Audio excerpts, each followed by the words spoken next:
Cryptocurrency is down, but a down market is when you buy.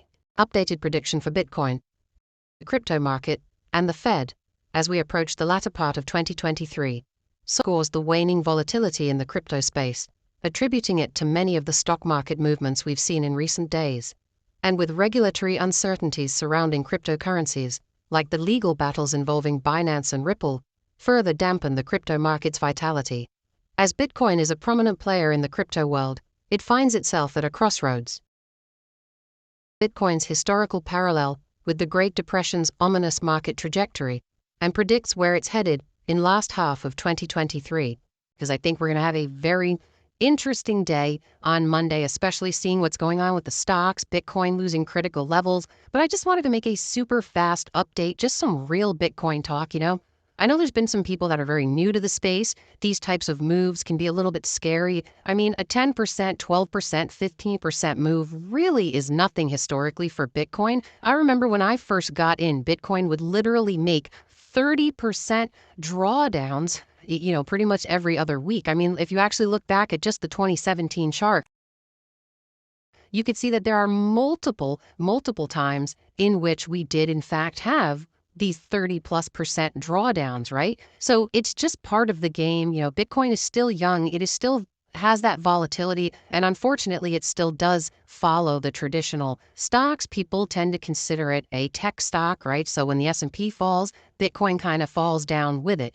It's just part of the game. But I have shown you guys on that log trend that anything underneath that legacy level is a phenomenal buying opportunity. Of course, not financial advice, but you have to realize the narratives that are going on in the space, right? For example, you have BlackRock coming out, everything pumps, the ETF, right? But then all of a sudden, all the news goes away. The SEC is pushing the grayscale, kicking the can down the road, which, by the way, they do have 2 weeks to decide whether or not they're actually going to have that BlackRock ETF, which most people are assuming that they're probably going to deny it the first time, or not deny it, but push it off just to kind of, seem like they're not playing favorites. But we all know at the end of the day, BlackRock is going to get it approved. And as Tom Lee was pointing out, I'm not saying that crypto needs an ETF. I'm not saying that we're banking on the ETF. But what I am saying is when we do get this Bitcoin ETF approved, and it's not a matter of if, it is a matter of when, it's going to be insane, because you have to understand that these guys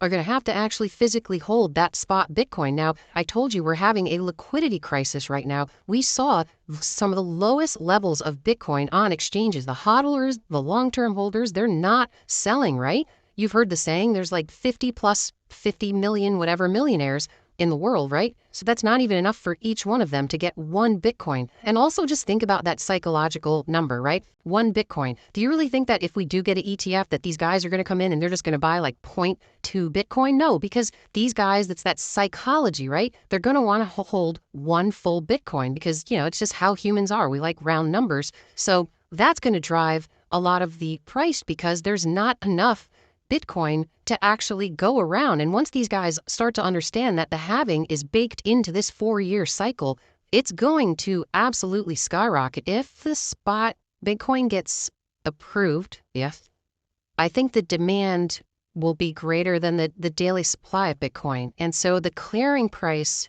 this is done by Sean Farrell, who's our crypto digital strategist, is over 150,000. It could even be like 180,000. So I just think it's funny, whether you're looking to scoop up some Bitcoin down at 20K, are we going to get 20K? Maybe, possibly. I mean, we had a triple bottom back in 2015, right? So could we have a double bottom again? Of course, anything is possible, but don't let these fear mongers freak you out into losing interest or selling your Bitcoin to them, for example, right? We saw the same thing happen with Jamie Dimon, right? September JP 12th, Morgan.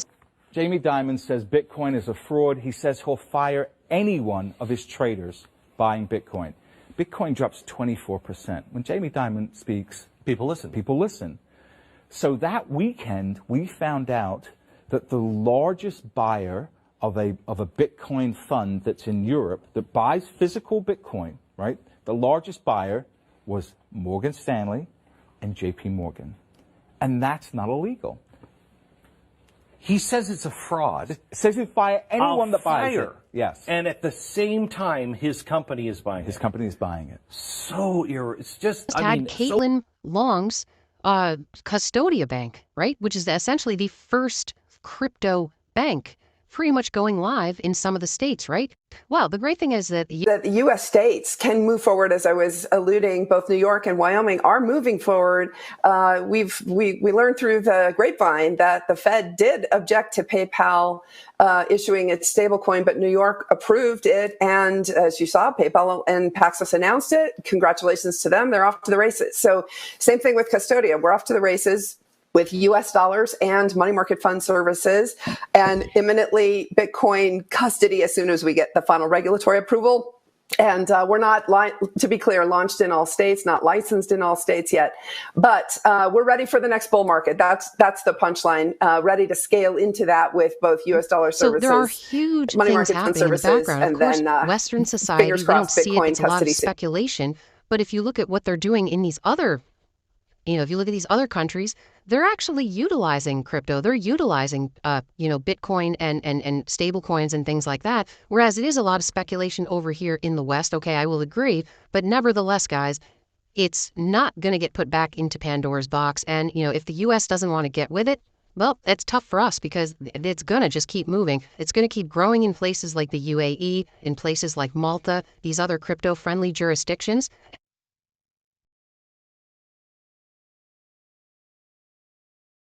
We put out one video every day, keeping you informed. See you tomorrow.